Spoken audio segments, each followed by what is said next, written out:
content here with you here. So I hope you will continue to join us for future events.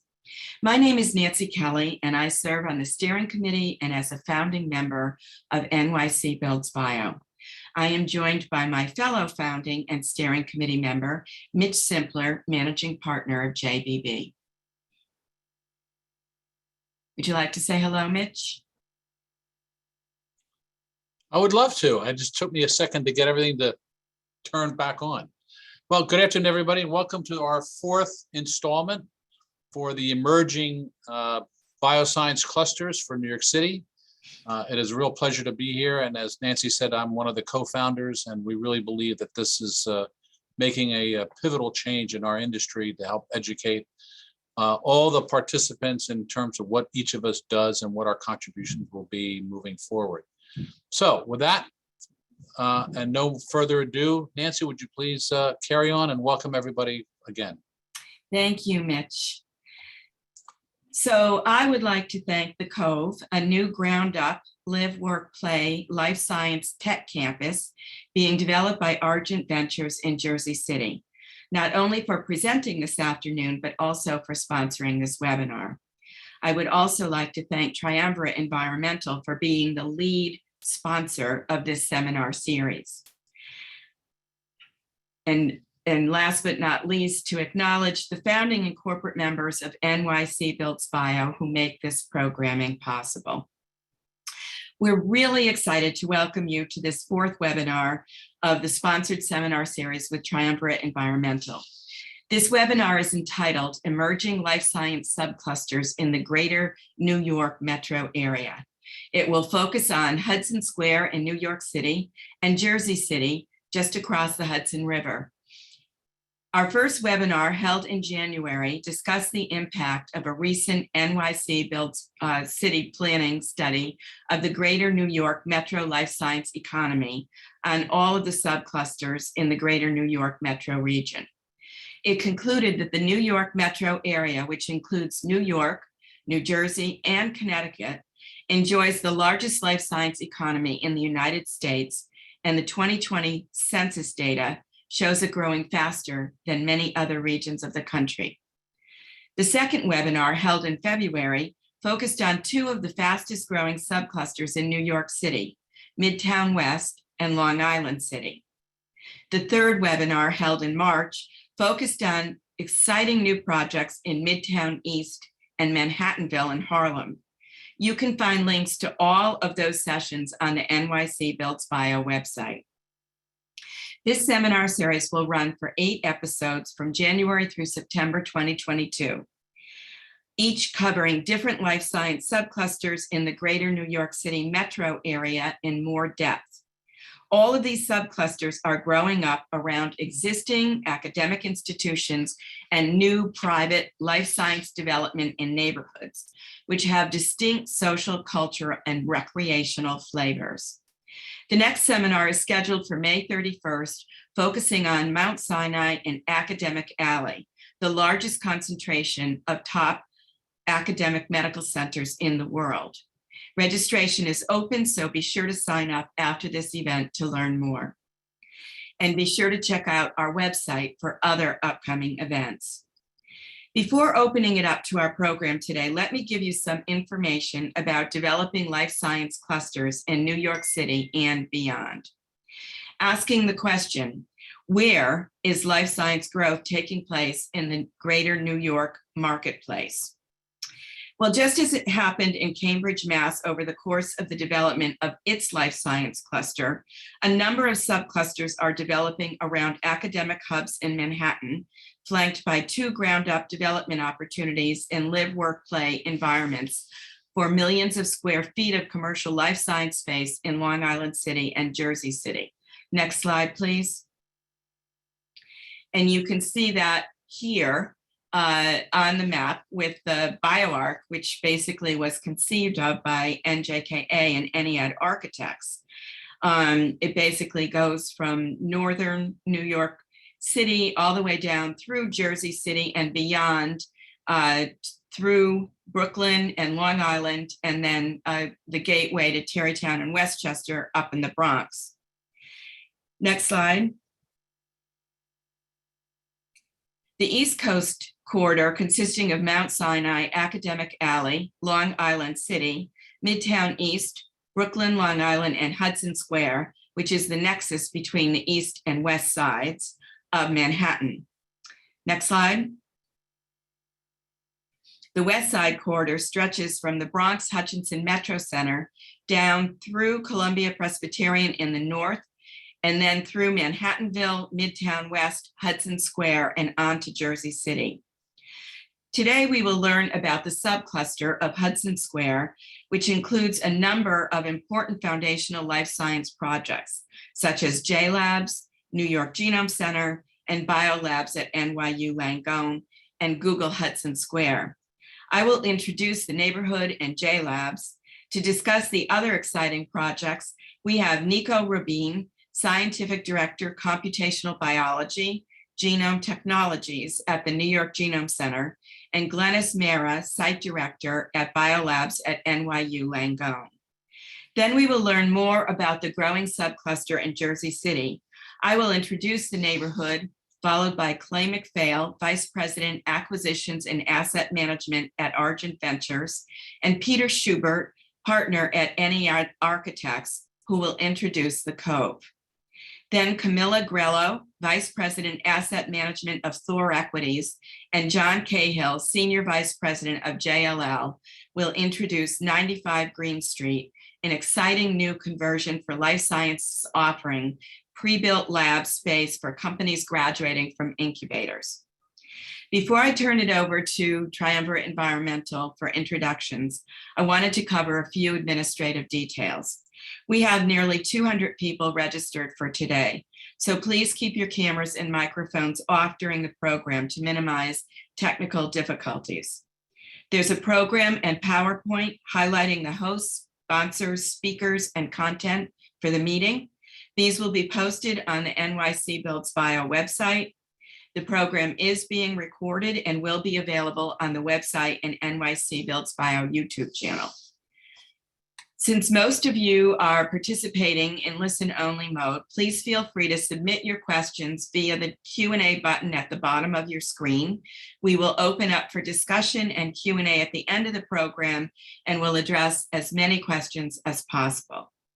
If we have time at the end of the meeting, we will also have a chance for smaller randomized groups to meet in separate rooms where you can open your videos and microphones to talk to each other. Now I would like to introduce Alicia Anello, General Manager, New York Branch, Triumvirate Environmental, the lead sponsor for this seminar series. Thank you so much, Nancy, and good afternoon, everyone. My name is Alicia Aniello, and I am the General Manager of Triumvirate's New York and New Jersey operation. Triumvirate has been the leading environmental health and safety service provider to the life science community going on 34 years now. From laboratory moves to regulatory setup, permitting, and on-site support, including waste disposal, we've partnered with hundreds of life science companies across the country and helped them grow safely from their early stages in incubator spaces through to production and larger manufacturing spaces. I've been with Triumvirate for almost 16 years, and it's been wonderful to witness some of the ideas, go from those incubator stages and into, real life. Our success comes from our flexibility and customization of our offerings to fill all EHS needs through one vendor, thus leaving the researchers and the management companies free to remain hyper-focused on their science and the success of their businesses. At the request of some of our longest clients from Cambridge, we set up locations in California 4 years ago so we can continue to service our bi-coastal clients at a national level. With the excitement and growth here in the New York metro area, I thought Triumvirate could host this series and place the spotlight on the area with our long list of life science clientele across the country as our audience. As Nancy discussed, with our world-class research hospitals and top universities, along with the growing amount of space and funding being dedicated to life science here in the New York metro area, our locale is ideal for collaboration between researchers and innovators. We're in an industrial part of Astoria, so there's a few trucks moving by. Astoria, Queens. At the local level, speaking of Astoria, Queens, Triumvirate has had a full operation here in Astoria since 2003, including the only commercially permitted hazardous waste storage facility in the 5 boroughs. We are the only local resource in this market, and having the facility right across the street puts us in the same seat as so many of our clients. We're under the full scrutiny of the Department of Environmental Protection, the Fire Department, FDNY, and the New York State DEC. We've been providing EHS support and consulting, waste disposal support, and emergency response services to some of the largest research institutions in New York City for over 20 years.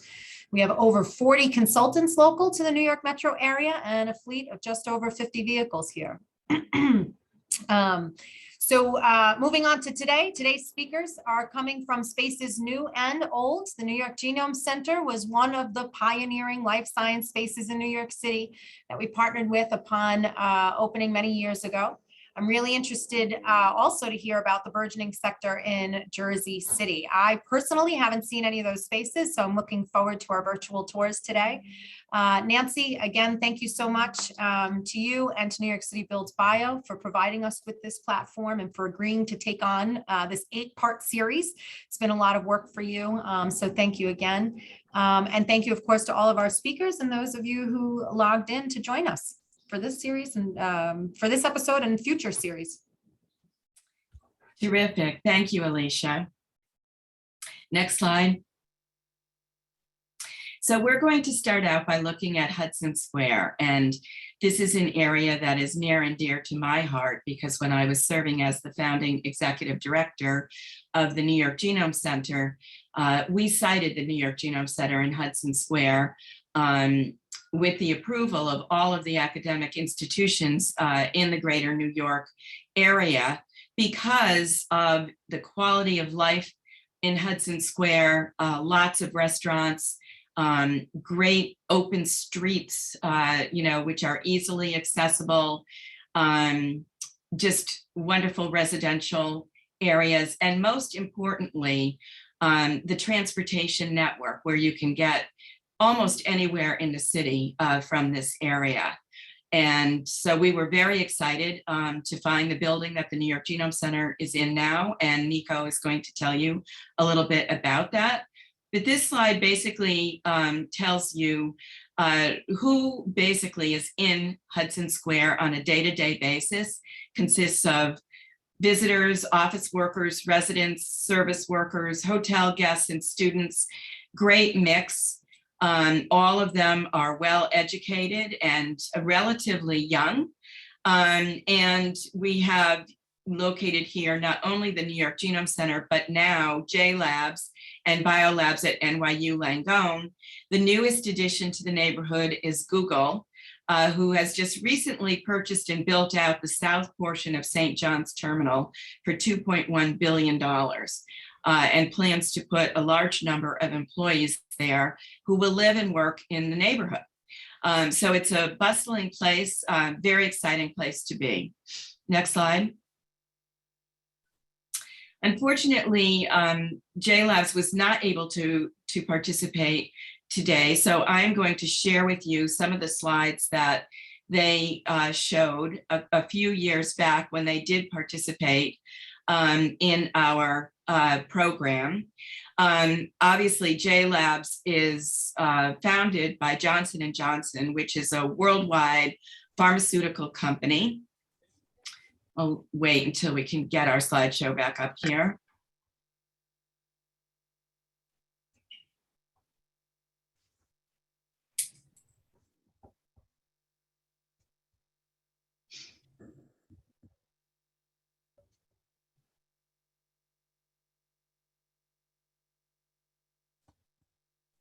Thank you. It has 3 business segments, more than 250 operating companies, and 130,000 employees worldwide. So it is quite the force in the life science industry. Next slide, please. This is just a representative sampling of some of their operating companies. Next slide. And Jlabs has global reach, so they have established Jlabs operations all over the world, including in New York City in 2018, which we are very excited to welcome. Next slide. And so when they located in New York, they located, was the 9th Jlabs site, located at the New York Genome Center in partnership with New York State, who gave them $17 million to locate there. They have a variety of office area, common area, and lab spaces. They house biotech, pharmaceutical, medical device, and consumer health companies. And they have been going strong there for 4 years now. Next slide.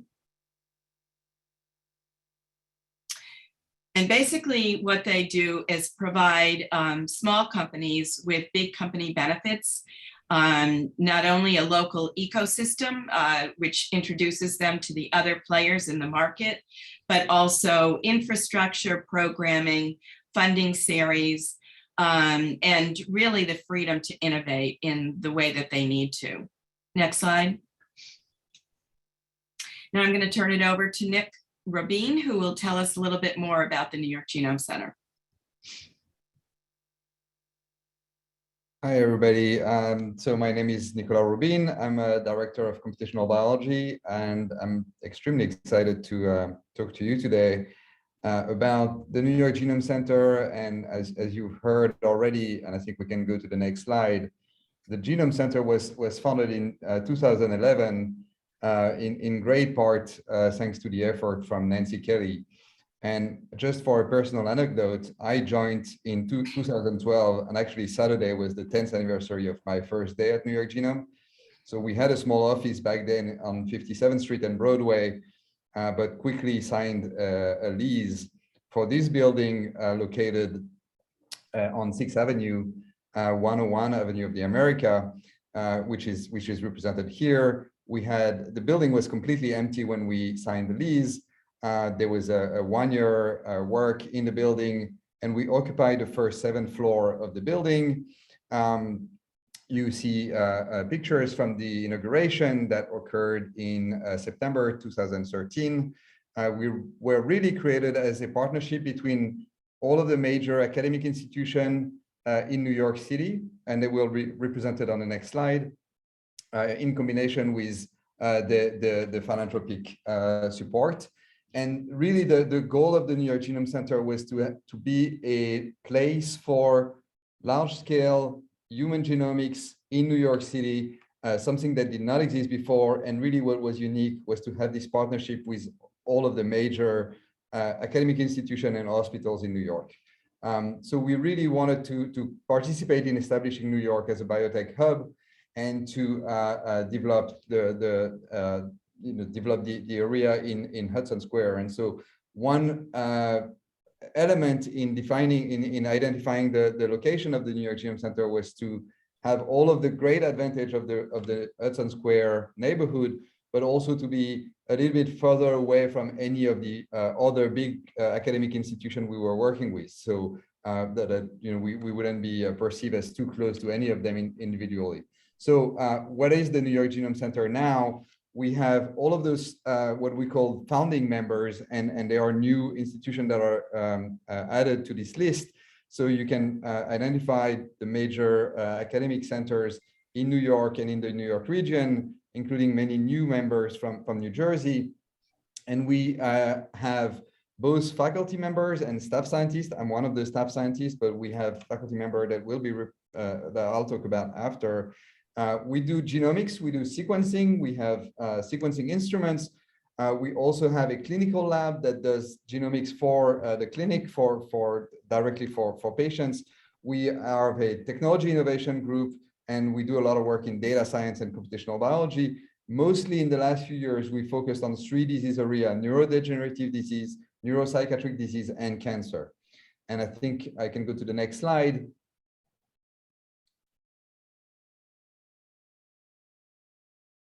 So our key strengths are the faculty and the affiliate members, affiliate programs. So really having together a lot of scientists working in the field of genomics. We have a technology innovation that really pushed the envelope and pushed the new protocol, the new technology. We have a great team of computational biologists, high quality genome sequencing that we provide for our collaborators in New York and outside of New York. And we have a lot of projects across the country and across the globe with international partners, clinical genomic testing, and that's going to be a future slide. And we do some work in community engagement and trying to really have a larger share of the population benefiting from the advance and the progress of genomics for the treatment of their disease. And as I said, the focus are technology innovation, understanding the contribution of genetic diversity to the different disease, computational methods, the functional consequences of genomic variation on the, whatever the phenotype, what we can measure in the organs or in the cells or in the patients, and understanding the genomic architecture of complex disease. I have on the next slide a list of the faculty members that joined recently. I will go quickly, but they really represent the really high quality faculty group that work in different aspects of genomics, and you will notice that all of them are co-affiliated with some of the universities in New York. So Gamzee is at Columbia, Marcin Emiliansky and Dan Lendo are working on cancer genomics, and they're affiliated at Weill Cornell Medicine. Ivan Yosifov is at Cold Spring Harbor Lab, and David Knowles is also at Columbia University as Gamzee.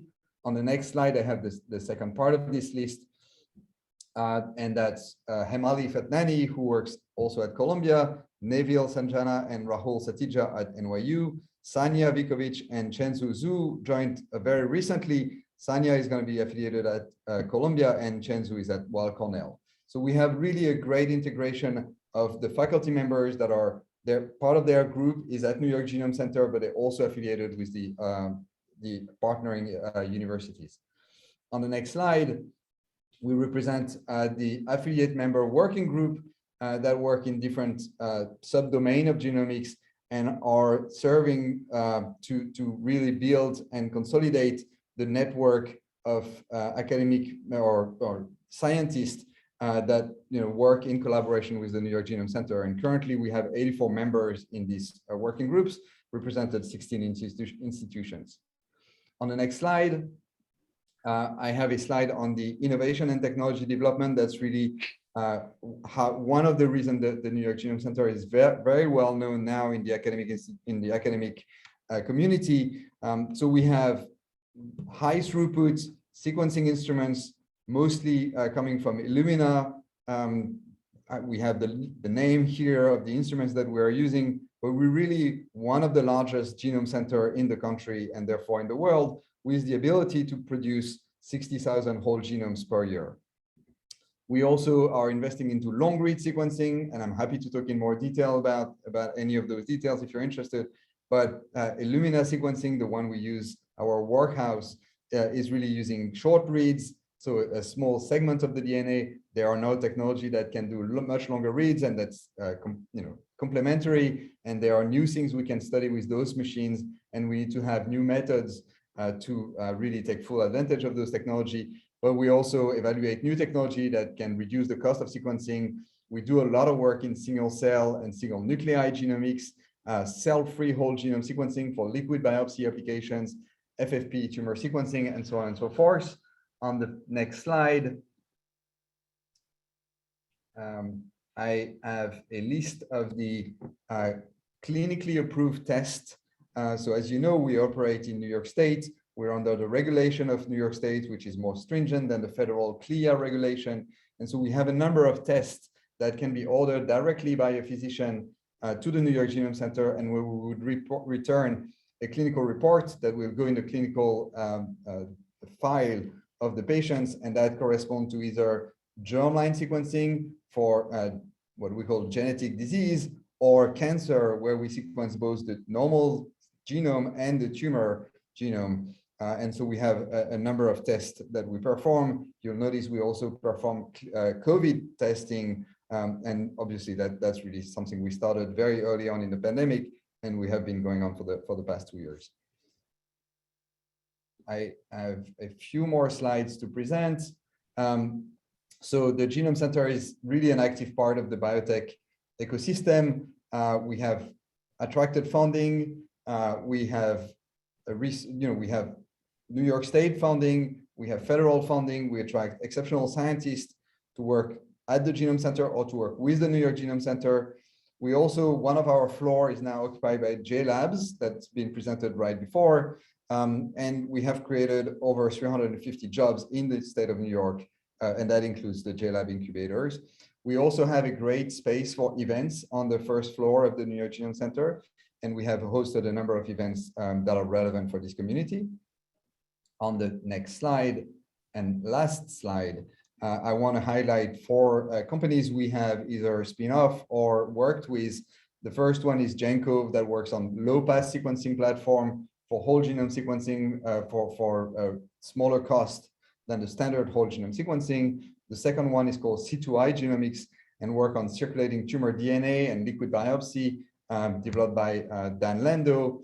We have partnered with a company in California called BioLabs to license one of the technology we developed in the innovation lab called CiteSeq for a combination of single cell RNA and protein sequencing. And finally, a company now located in Seattle called Variant Bio that was founded by 2 New York Genome Center faculty scientists, Stephen Cassell and Kasia. So that's what I had to present today, and I'm happy to answer any question either now or later in this meeting. Thank you, Nicholas. I still remember the day you started in 2012. And it's really so gratifying to see how far the New York Genome Center has developed since then, with many of the same elements that we actually thought about when we were first writing the business plan. So it's just amazing to see the growth and development over the last 10 years. And thanks for presenting that. Thanks for inviting me, Nancy. Next slide. Now I'd like to introduce Glennis Mehra of BioLabs at NYU Langone. Hi, Nancy. Thanks Hi. for having me, and happy spring, everybody. So I am Glennis Mehra, the director of BioLabs at NYU Langone, located at 180 Varick Street, just a few short blocks from the Genome Center. In fact, C2I is one of our resident members. We are a very dynamic and diverse community. Next slide, please. So we operationally are fitted to help early stage companies, generally companies thought of to be in this valley of death where there is a 90% failure rate for startup biotech companies. And so we focus on supporting companies that are between their seed and Series B funding rounds. And how we do this is by providing 3 value domains. One is reducing the capital requirements for these companies by generally offering equipment and support services and operational services that they do not have to acquire or spend their significant capital early on in their development towards. And then the next value vertical is around creating network and partnerships, because we're a pretty diverse community, because we have an extensive network of sponsors, not just here in New York, but also through the BioLabs network, which is now internationally located in France and Germany. We can leverage a vast connection of capital and supplier resources. And we also have our marketplace fulfillment platform. And also, finally, the next value proposition we have is improving the efficiency to proof of concept. So at this early stage, companies are primarily focused on getting to their next milestones to trigger additional funding or to raise towards. And what we are operationally fitted for is to help these companies execute as efficiently as possible. So the founders, the managers, and the team members of these teams can actually fulfill their work, get it done as quickly as possible without the operational and space restrictions that they would ordinarily have to experience on their own. Next slide. Thanks. So we are one of the largest biotech incubators in Manhattan. And we are in a location that's historically been associated with infamy and also success. So we are located in the old IMCLONE site at 180 Varick. Which is common lore, is where our dear friends at someone went to prison because of insider trading for IMCLONE. I'm not going to mention who, but it's also the place where IMCLONE nurtured its success and was later on acquired by Lilly. It's within 15 minutes of Greenwich Village, the NYU Washington Square campus. We have Soho and all the history that takes place there, and the retail spaces. As mentioned, the E train is 1 block away, 1 train is on our block, so very much connected in a variety of different ways. We are, as mentioned, very close to the Genome Center and the emerging Google campus, and also all of the NYU resources on the Washington Square campus.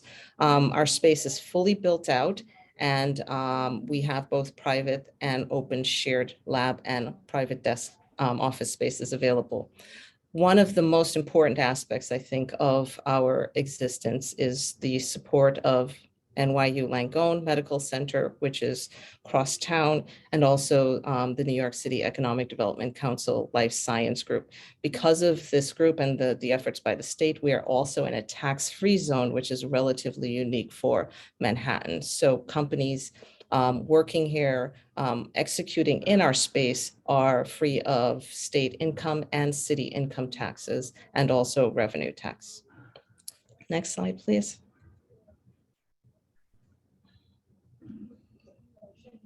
So as mentioned early on, we are a very diverse and dynamic community, and I think this is one of our strengths. So we have about 31 companies at any given point in time with 140 members.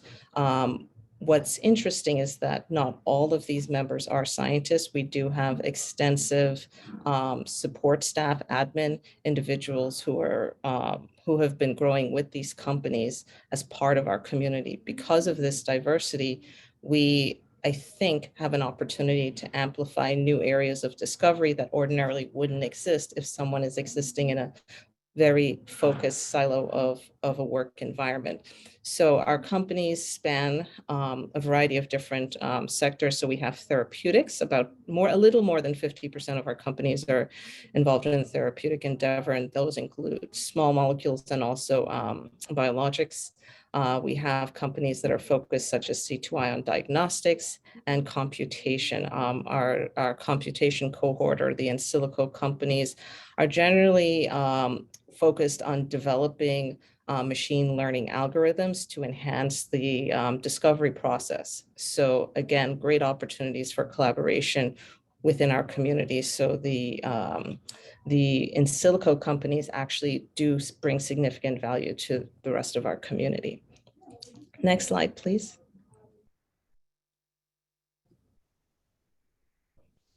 So as mentioned, we do consider ourselves to bring significant value along the lines of reducing capital requirement, improving efficiency to milestones. And the way we actually do this is to take care of a lot of the headaches that these companies, early stage companies, experience. So we provide flexibility of space. So an individual or a few founders can start with 1 or 2 members and actually grow, scale into the site with ease. We have very flexible terms for our license agreements, license of space specifically.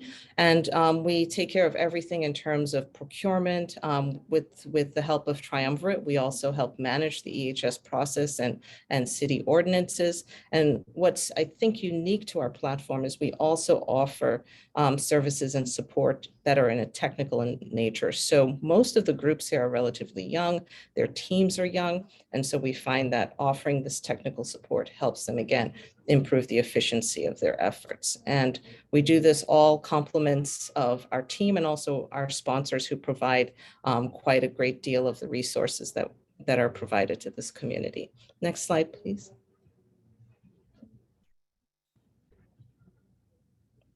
So as mentioned, we think all of these value resources that we bring to bear allows fundamentally for companies to scale quite rapidly. As I mentioned early on, operationally, we're focused on helping improve the efficiency. And this has actually yielded significant results quite early on. The site opened in 2019, and within that short space of time, even during the pandemic, we've managed to graduate 3 companies that have scaled tremendously. So we have Black Diamond, Immuni, and C16, all starting with maybe 3 members. And by the time they graduated late last year, they're not only numbers of members and number of team numbers, absolute numbers of their companies increased, but also their valuation. So if you see in the next slide, what we pride ourselves on is a process in which we're actually curating not just for science, but we're curating for teams that we know will accelerate. And I think these 3 companies are great examples of this. So C16, which just recently moved to the Hudson Research Center, made synthetic palm oil. They were able within a short space of time, 2 years, to get to their initial proof of concepts, receive additional funding. C2I, which was recently mentioned, was able to raise their Series B. And Immuni, which I think most on the call are familiar with, gained unicorn status last year, going from, I think, approximately 20 million valuation to $1 billion valuation in less than 2 years. So wonderful things are possible utilizing our platform, and again, focusing on these early stage companies that have limited resources and enabling them to scale quite rapidly. Next slide, please.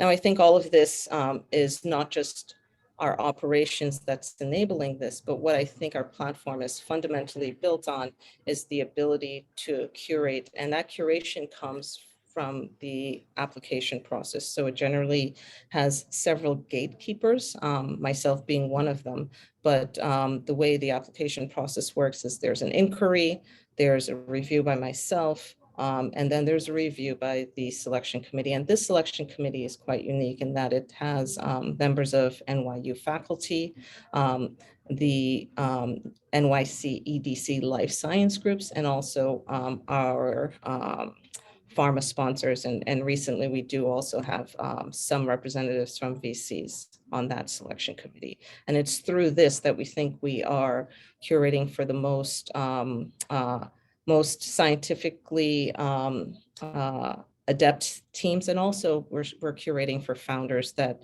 have what I believe the grit and the tenacity to make it through this process and get into the door and execute utilizing the resources that we have available. Next slide.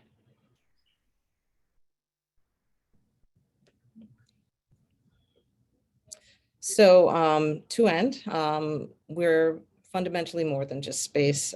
We are focused on improving science. Myself, as a scientist, our lab team are all scientists and also teachers and instructors. So quite a didactic team here to help all of our community members execute, as mentioned.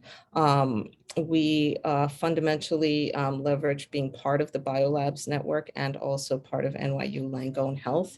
And so we offer, which I didn't mention previously, we offer access to the core facility in NYU. And so very much proud of being part of this vibrant and emerging, already emerged New York ecosystem, and very much looking forward to seeing what happens in the next few years. Again, thanks again for having us.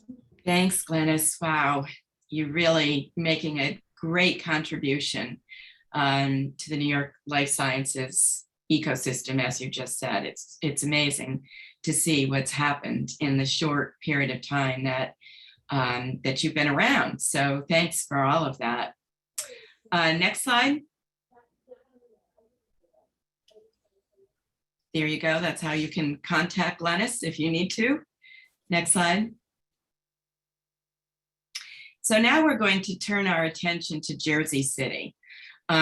This is a burgeoning life science subcluster, which didn't exist just 4 years ago, but is growing very, very rapidly. And I think probably is not yet on the radar of the life science community, which is one of the reasons that I'm so excited to highlight it today.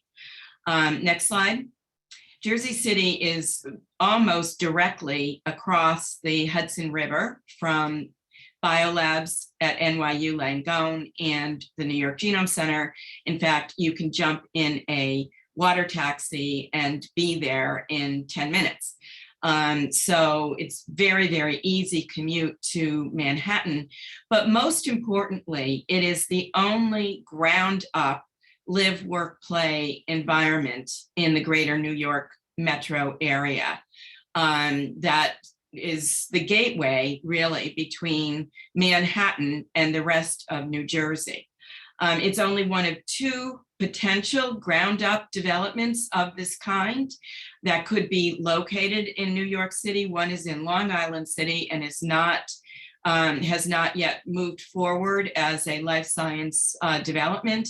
And the other is Jersey City, where the Cove is being developed, and Clay and Peter are going to tell you a little bit about that. But I think what's very exciting about Jersey City is that because it's the gateway, there's the opportunity to create a global destination hub for life science, tech, and healthcare in the greater New York metro market. And we're going to tell you a little bit about that this afternoon. Next slide. So this basically shows you in blue the location of the largest concentration of academic medical centers in the world. And in green, you see the largest pharmaceutical companies in the world. And you can see the Cove sitting right there in the middle of both of them. And Jersey City, obviously, the Cove's in Jersey City, so obviously Jersey City is an important gateway. Next slide.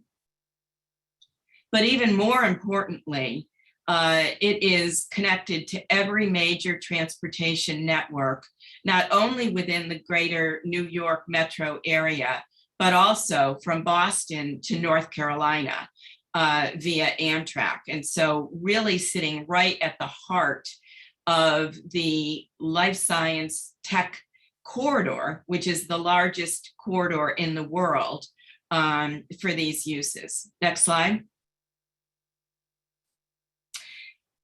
This slide just details the emerging subcluster in Jersey City, which really started in 2019 when Synexus moved from North Carolina to Jersey City.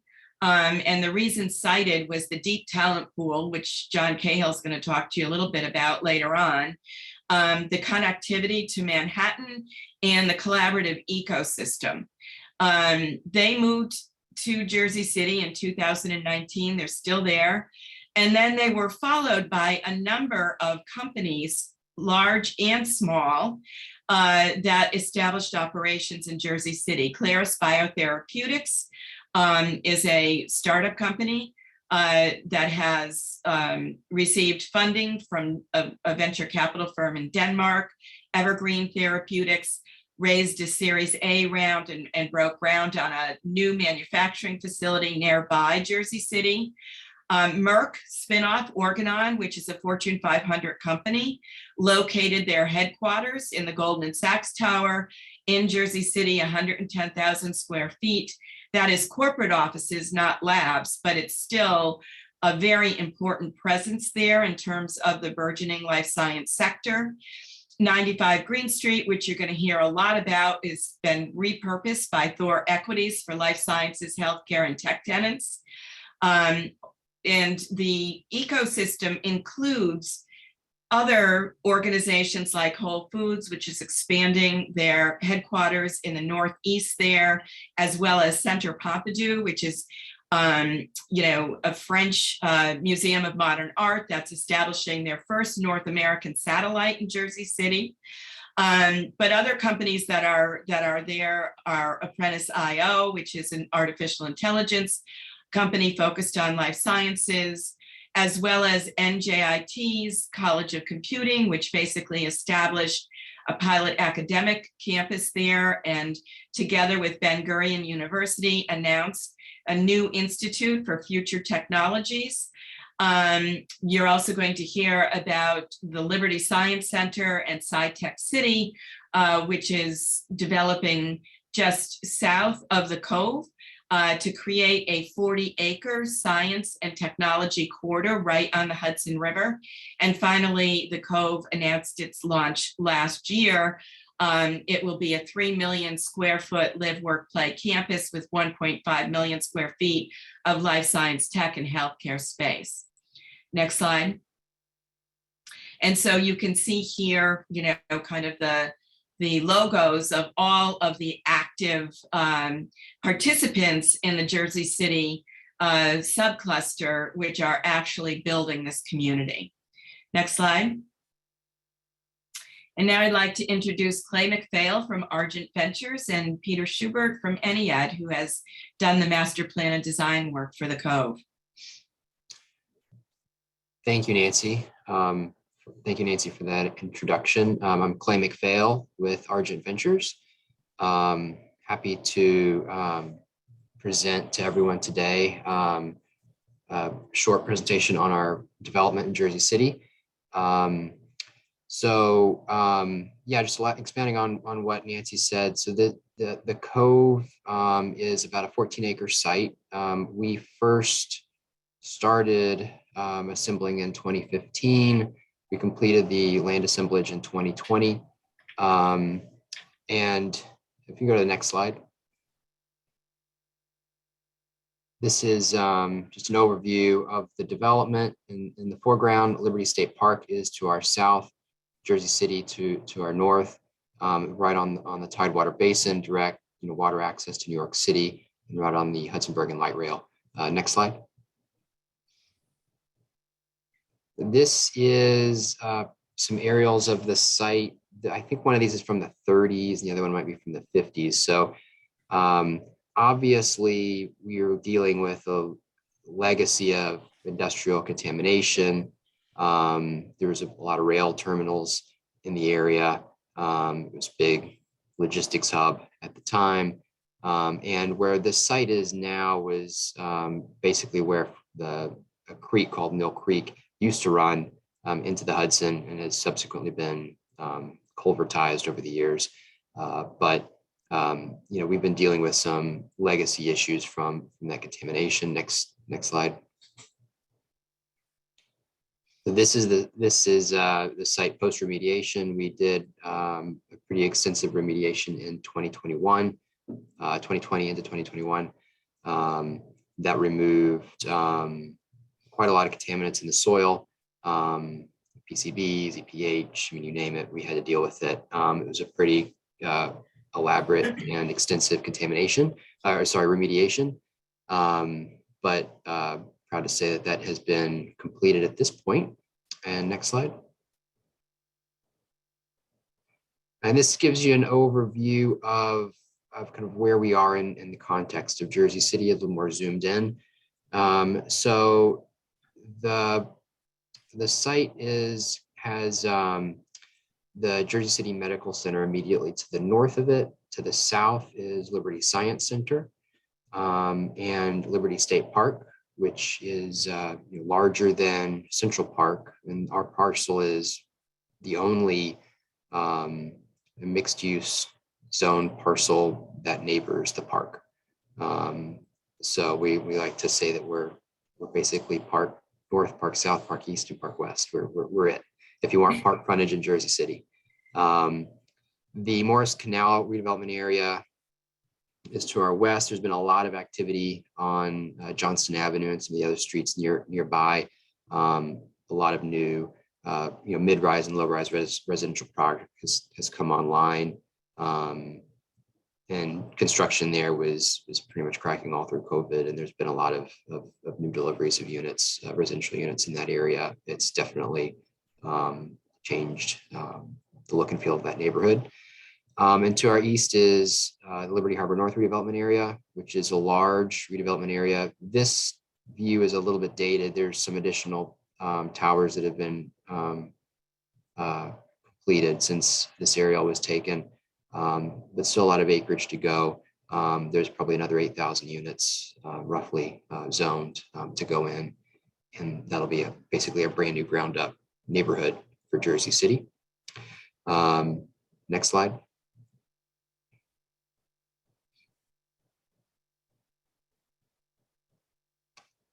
And so this gives you an aerial and a little more context. Obviously, the site's going to have amazing views, which is one of the things that attracted us to the site. The views, the park frontage, and the access was all pretty unique. We're right off of the New Jersey Turnpike extension, so there's easy access by car, there's easy access by rail with Hudson Bergen Light Rail, and by water with the water the taxi and ferry system that currently exists, and hopefully can get expanded. And this view is before the Jersey Avenue Bridge was built. There's now a bridge, a 40-foot vehicular and pedestrian bridge that connects Jersey Avenue into Liberty State Park that was completed last year. Next slide. So this is a general overview of the full build out with our site. And, you know, we think this is a pretty unique opportunity because with the hospital just to the north, which is Jersey City's only hospital, our mixed use innovation campus and Liberty Science Center and the SciTech City campus just south of the Science Center, we're kind of sitting in the middle of what could be a future, you know, transformative innovation hub for not just for Hudson County or Jersey City, but, you know, potentially for the whole region. Next slide. Here's a little bit more on what I mentioned previously for SciTech City is the name of the project that Liberty Science Center is developing. The first phase of that is about 100,000 square foot incubator and conference facility that they're calling EdgeWorks. That'll be on the northern part of that campus. There's also a STEM-focused high school that's going to be a Hudson County affiliated high school that I think is slated for about 400 students. That's the next phase of construction. And there's also about 400 units of housing that part of it as well. The EdgeWorks building, I think that ribbon cutting was last year in the fall.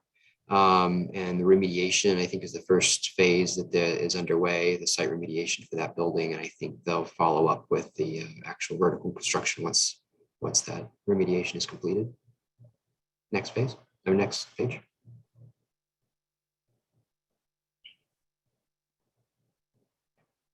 And one of the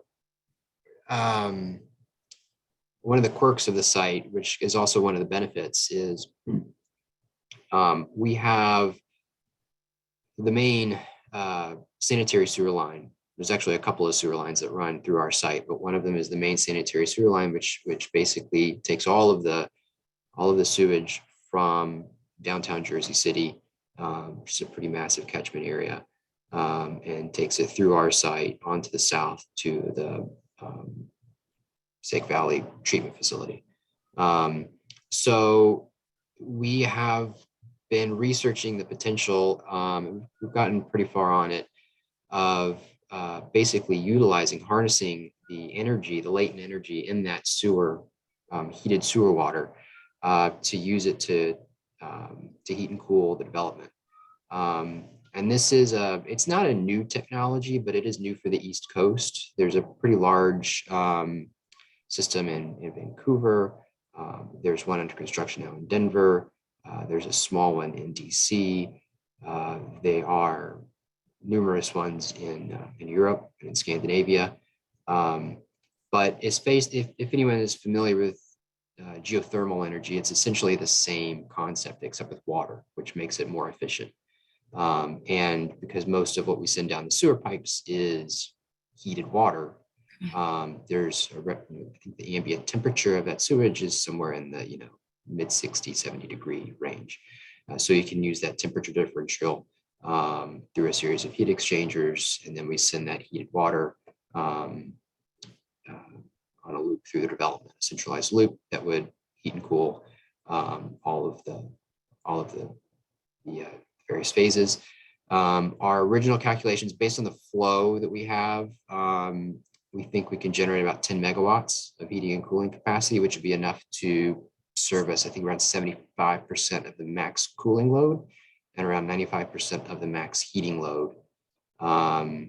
So the goal of that would be to try to achieve the goal of a no combustion site, and to get us closer to carbon neutral. And we think that's going to be a benefit for companies increasingly in the future who are looking to lower their carbon footprint and might have a long range or medium range goal of carbon neutrality or even net negative carbon. Next slide. This just is illustrates roughly where how that sewer pipe runs through our site and keeps on going to the south, where when it crosses into our site, we could pick it up and harness that energy. Next. And at this point, I can turn it over to Peter Schubert at NYC, who can talk a little bit more about the planning and design aspects and some of the various lab phases. Peter? Yep. Thank you, Clay. Thank you, Nancy. Yeah, we're very excited about this. This is truly going to be a transformational community for not only New Jersey City, but we think the whole New York region. And you can see here fantastic views. The kind of center of it is this new park that you can see at the center of the screen here, and it's an extension of Morris Creek, part of the new tidal basins, but really a true miracle on the Hudson in the sense that this park will be an environmental friendly park, attracting wildlife, and really something that is a true transformational kind of park in the sense that it is coming out of what was previously industrial toxic. Next, please. We're going to be, as a centerpiece, incorporating a new academic center, an innovation center. You can see here, there's a number of things that'll include on the left on the screen, but visually one can see that it's going to be also a new kind of lifestyle and perhaps a new typology for the New York area. What we're hearing across the board is that people, and particularly scientists, are looking much more towards being environmentally conscious as well as being a part of the environment. So here, this building will really truly be an extension of the center sort of pond, retail and mixed use and community space, and also a conference center will all be sort of adjacent at the top of the steps and below it, adjacent to the pond. Next, please. There'll be throughout the complex a series of spaces that will be part of a amenity package. Here you're looking at perhaps the potential for exhibition space, co-working space. Within this also there'll be food courts, fitness centers, and we'll talk about the retail in the next slide, please. As you can see here, this is the entrance from the retail street. This is the entrance that basically goes up to all of the amenity packages just discussed in the previous slide. Next, please. And here you can start to see that the real intention is, as a companion piece perhaps to the pond, will be a new retail street.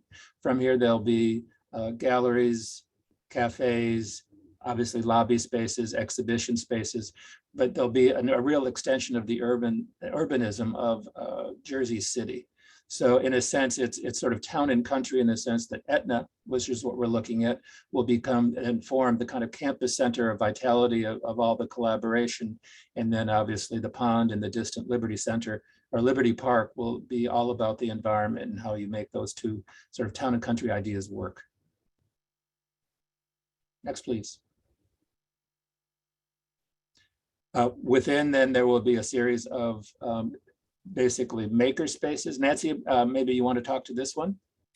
Yeah, so as Peter and I have kind of envisioned the space, we've been thinking about a lot of different kinds of spaces here. So it's not just laboratory space, not just kind of the incubator or startup space, but also space for engineering, for maker spaces, because so much of biology today includes engineering and other disciplines.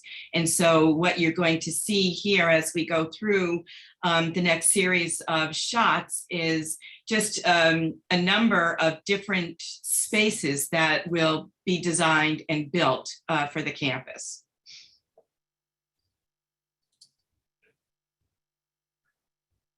Next, please. We have a question from Jay Brotman. Will there be opportunities for home condo ownership so that the researchers can build equity? Clay, do you want to address that? Yeah, we're not quite sure. I think there will be some future phases of residential that will be condo, but the first phase that's planned is going to be rental. Great, thank you. Peter?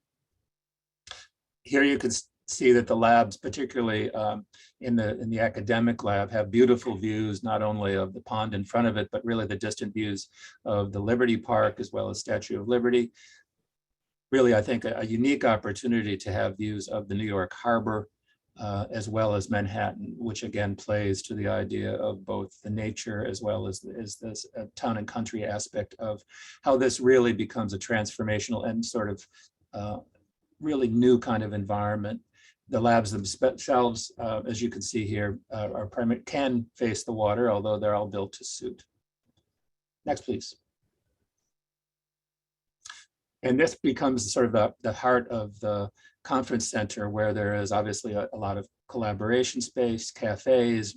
Again, I talked about the co-working space in the distance, but it also is adjacent to the park that's on the second level, overlooking all of the city and the basically environment around the complex. Next, please. And here again, you can see the sort of centerpiece of it all really playing into its potential environment adjacent to Liberty Park. That's really all about the pond and really enjoying the wildlife and really getting extension from the labs out onto the balconies, which really we're hearing more and more is really kind of a, not so much a mandate, but it is more and more of interest to the scientists to have access to outdoor space. Next, please. And just an aerial view again showing the pond and then Etna, which is the retail street, and then the Mill Creek Pond in the foreground. Next, please. The three buildings actually, again, what one is looking here is the centerpiece, which is the lowest one with the academic innovation, but we want to get across that each of the buildings in the back, the three buildings that are kind of in a terracotta color, each have floor plates of about 30,000 to 50,000 square feet. They're designed as multi-tenant floors, but obviously I'm sure Clay would be delighted to have a single tenant in any of them. They also have really great access along the train line that you can see kind of between the buildings. And that will be a street that basically goes to the north of the site, which will really feed all of the buildings from a loading point of view. So we should be able to develop a fairly truck-free and very beautiful pedestrian environment as part of the campus and along the edges of the pond, keeping all of the sort of loading dock and more, well, the loading dock traffic to the north of the site and away from the pedestrians. Next, please. Here again, you can see pretty much what I just described. The pink is part of the retail. There's more than that, than this particular slide. Loading all to the north, and you can see the parking is within the structures. Next, please. I believe this is yours, Nancy.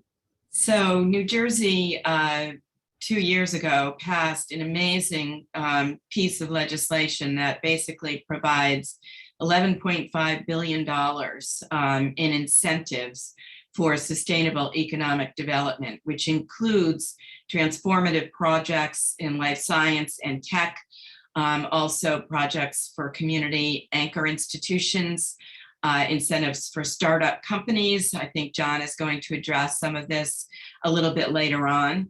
But the point is that for anybody that is looking to be part of a transformational community like this, there are state support to help that happen. And if anyone is interested, please contact me or Clay.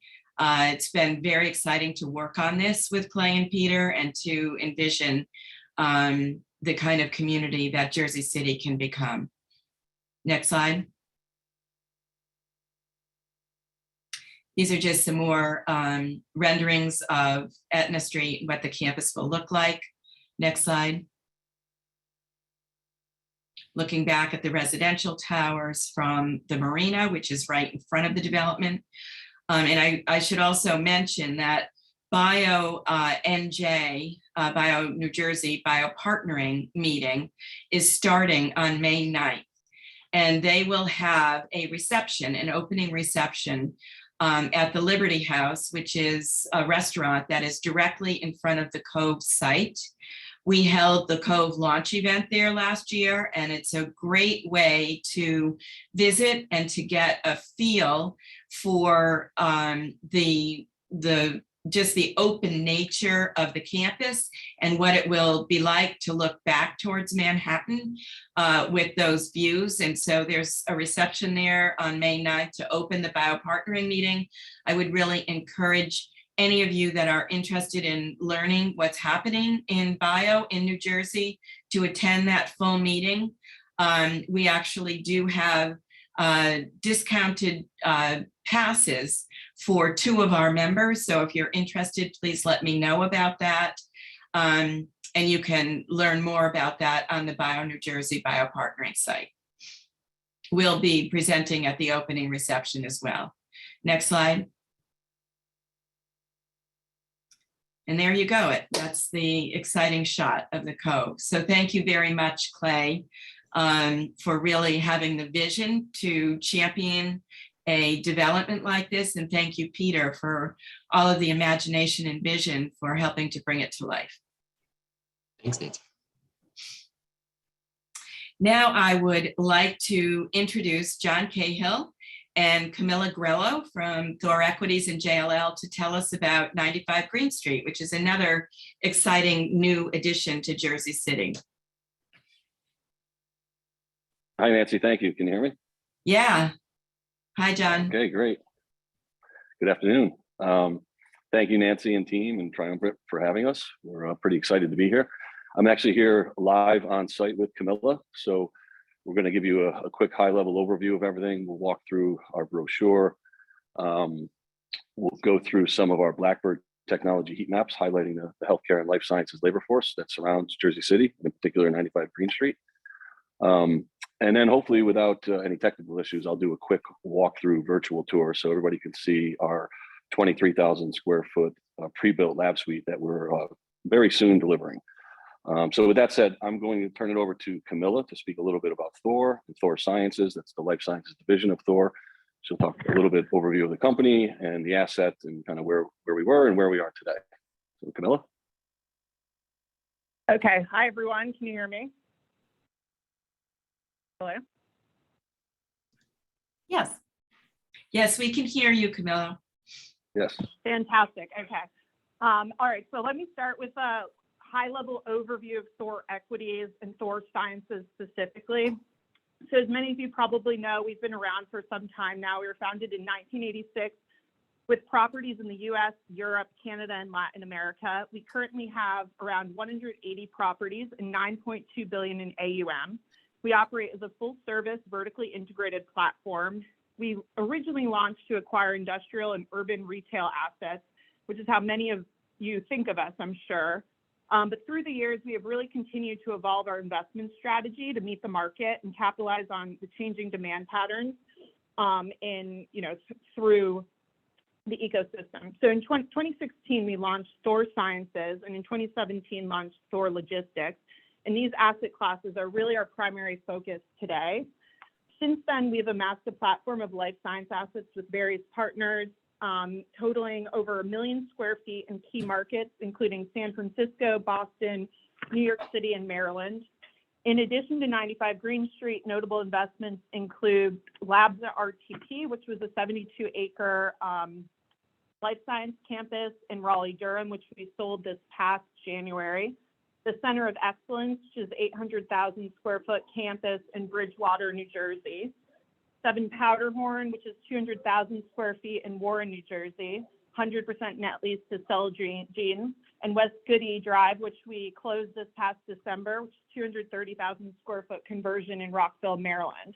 With that, I'll hand it over to John Cahill to give you the literal walkthrough of 95 Green Street. Great, thank you, Camilla. So yes, welcome to 95 Green Street. It's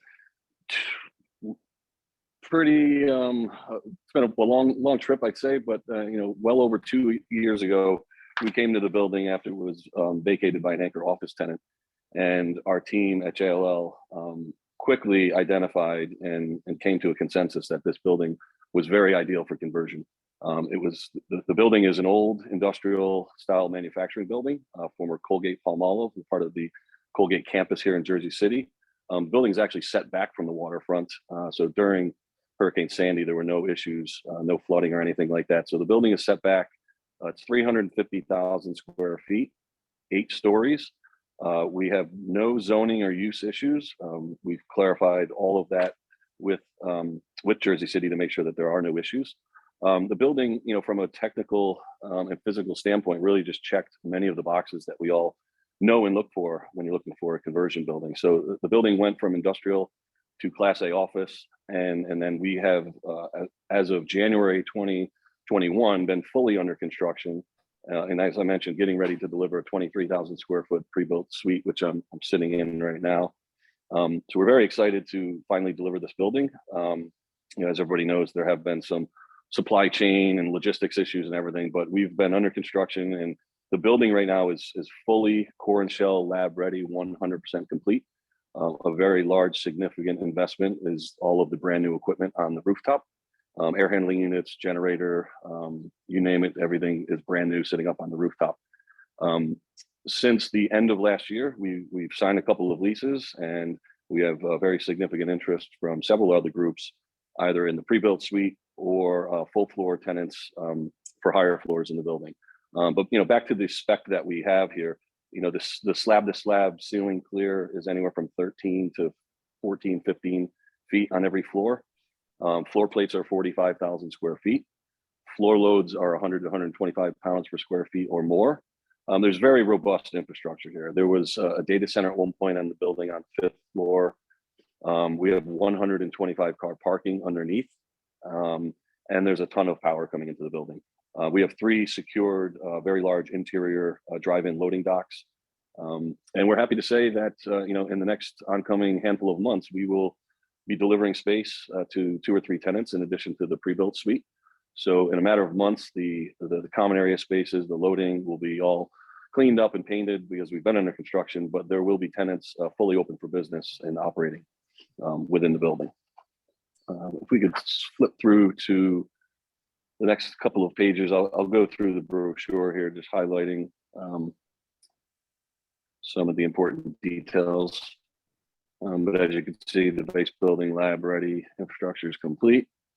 This next slide here, I just went through most of those key characteristics of the building. A big thing for us right now is we have this 23,000 square foot pre-built suite ready to go. Speed to occupancy. Transit access is unlike anywhere else. It's the path. You've got light rail, you've got ferry access in multiple points, and multiple stops surrounding the building. So very happy with the transit access, not only for the New Jersey healthcare and life sciences labor force community, but also to be able to tap into the New York City healthcare and life sciences labor force, in particular downtown, and also the incubator spaces that were mentioned previously. Next slide. And I will say, having watched the project over the last 2 to 3 years, it's great to see us not only deliver space, but the actual photos and test fits and renderings and everything that our architect SGA and Vanderweil and Suite Construction have worked on are actually becoming a reality. So it's pretty exciting. Here on this slide, just highlighting again, some life sciences statistics for the immediate area, workforce, transit, the cluster that's beginning.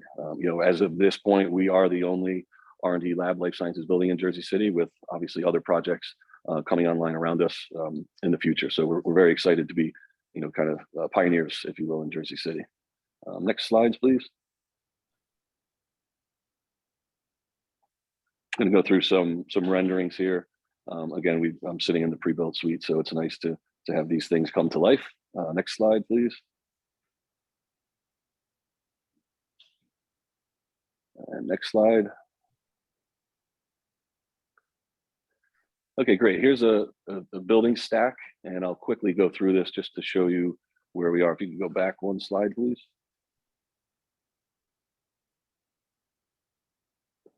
Okay, great. So as I mentioned, we've got 8 floors of the building. Our general strategy from the beginning was we wanted to lease from the bottom up. We do have the ability to do medical and healthcare tenants, and you'll see that we do have one of them on the ground floor. On the south side of the building, we have a separate entrance, which would be for a building within a building, for a small, medium, or large size, healthcare or medical group. So we can do that separate from the main entrance into the building. As you can see on the ground floor to what would be the north right section, we've executed a lease with Jersey City Medical Center, which is part of the RWJ Barnabas healthcare system. Our current existing only tenant in the building is Honshu, which is a wonderful sushi restaurant that people come from all around to take advantage of. So they share the space on the ground floor. We have another piece on the ground. The second floor is, I think I saw a question come across. The second floor could be either medical or healthcare, but we also have about 10 or 12,000 feet, potentially up to 15,000 square feet earmarked for vivarium. We've been talking to operators, and we potentially would be able to put a vivarium operation on the second floor, which would be directly above the loading, and we would be able to have secure access for that vivarium to be operating within the building. The third floor is where we are sitting today. We have a pre-built suite here. We also have another tenant that signed a lease across the hallway for about 12,000 square feet. They will be taking occupancy, I think, within 2 to 3 months. Very excited to get them into the building. The fourth floor, we have a lease out for some space up on that building. But aside from that lease, we have interest from multiple tenants ranging from 8, 10, 12,000 feet, all the way up to full floor tenants, 40, 45,000 square feet. 4 floors, 4 through 8. And that's the remaining story for the building. And if you see on the right diagram here, the dark black section on the left is the loading area, this is the ground floor. As you can see, RWJ Barnabas will be on that. We're creating a north side entrance for them. And then the sushi restaurant is right there. And then the remaining block of space is the blue space. Next slide, please.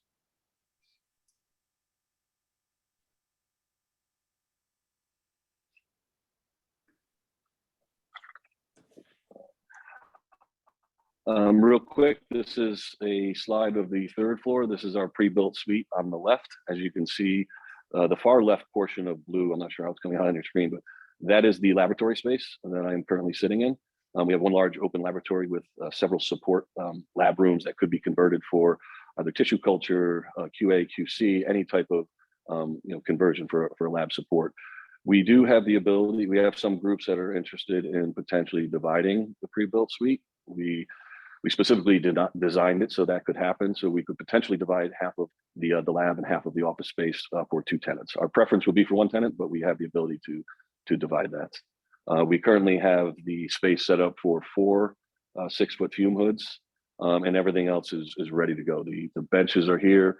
We have vacuum, compressed air, all of the copper and everything coming through the ceiling for all of your gases and everything else. Next slide, please.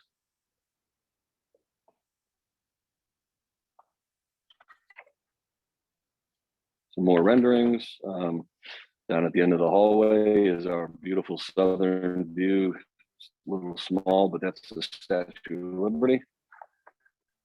Next slide, please. 4, 5, and up are spectacular views, south and west, great sunlight.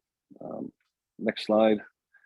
This covers all of our building specifications. We have all of this information not only in our brochure, but on our website, www.95greenstreet.com. So please check that out if you or if you'd like to reach out to me. We're happy to share all of this information. Next page are just test fits for various types of tenants, for multiple floor tenants. Next slide. One great thing about the building is we are installing great technology through an app through your iPhone to have access to the building, guests, packages, food deliveries, you name it. It's a technology I believe called Rise. It was acquired by BTS. Next is the neighborhood. This is, as you can see, 95 Green set back from the waterfront, so no issues with any potential flooding. Immediate area. Here is the life sciences and highly educated workforce we've highlighted with our heat map. Next slide.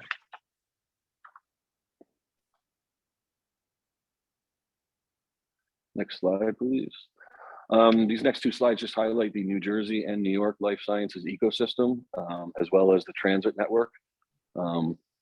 As you can see, many familiar names of other locations and other tenants that are in the area. Next slide.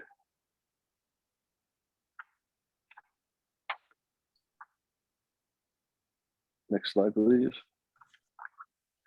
Here's a slide that Nancy had mentioned earlier on the incentives. We have a team of people internally or external consultants that can help with incentives as well.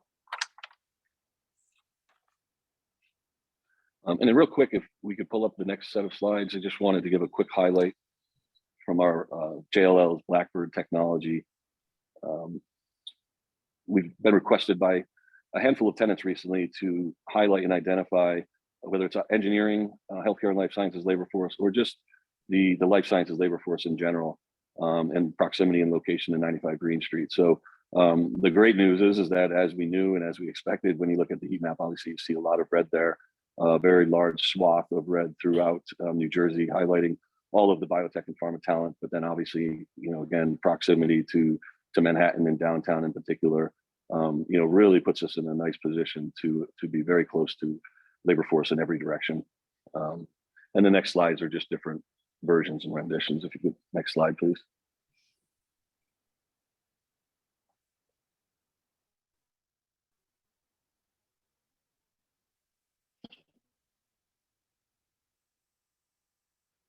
These next two slides, we just layered in pharmaceutical, biotech, medical device, complementary to what we're building and achieving here at 95 Green Street. Next slide.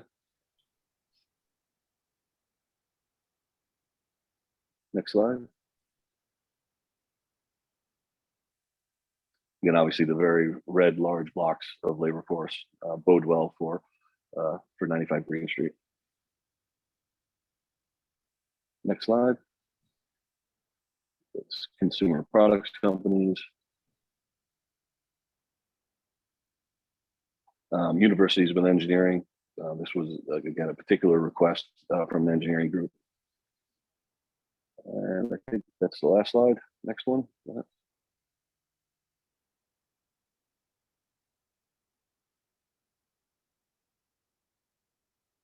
In this last slide, just more data from our research department as it relates to comparison of R&D manufacturing functions as it relates to other East Coast life sciences markets.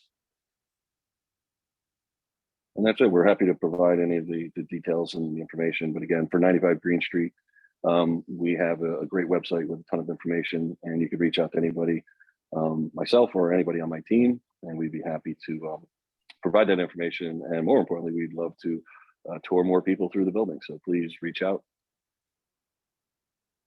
Yeah, thank you, John and Camilla. I was through the building 2 weeks ago, and it's absolutely extraordinary what you've done with it. Just beautiful pre-built lab space. So anyone that wants to see that and how this subcluster is developing, give John a call and get a tour through there. Just wanted to give you a brief taste of SciTech City with a video from their launch event. They were not able to come today to speak. They have their gala happening on May 2nd.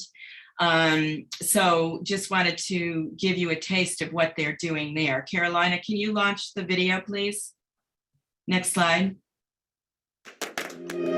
I'm standing on the 12.5-acre parcel of land that Jersey City, through the visionary leadership of Mayor Stephen Fulop, donated to Liberty Science Center for SciTech City, where innovators, scientists, engineers, and students will come together to harness science and create a better future for all of us.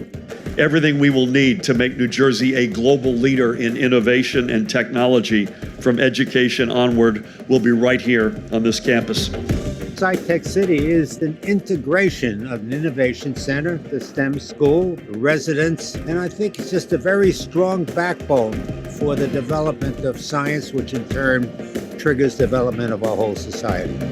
It's so important to do this in New Jersey because remember, we're the home of Thomas Edison and Alexander Graham Bell. We're the medicine chest of America. This is a place known for innovation, and the way you keep it going is to keep investing in that next generation, having the next round of students learn STEM subjects, and having the next round of startups plant themselves here. Sheba Medical Center is the largest and leading hospital in Israel, and also one of the leading hospitals in the world in terms of innovation in healthcare. We've partnered with Liberty Science Center to create something very unique here by bringing the technology, most advanced technology of the future of healthcare, to converge here in this new Sci-Tech City project, bringing the future of healthcare here to be used to improve the healthcare of population around Jersey City. Integrating the Innovation Center with the high school is important because this is going to fuse mentorship and real-world possibilities with education. And likewise, if you're innovating or creating a startup, having access to enthusiastic young minds that want to do things differently and that are geographically proximate to you is really important as well. There's nothing more important than seeing an initiative like Sci-Tech that builds a full ecosystem around innovation, around reskilling and training, and is really targeting the young population that we need to groom for the future. The momentum that now has really set loose today makes it clear that Liberty Science Center and Sci-Tech City, we are on the forefront for Jersey, for America, and for the world. Science is going to be absolutely crucial, and we're going to be there.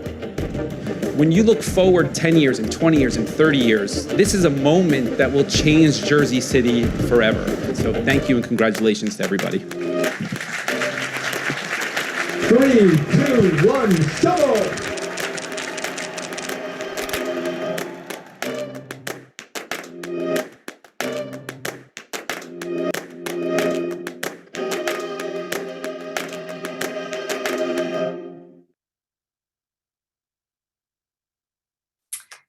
Great. So I hope you can understand from all of that why I am so excited about Jersey City and the potential for what is happening there and the actual developments that are happening there right now, which are truly transformative for our region.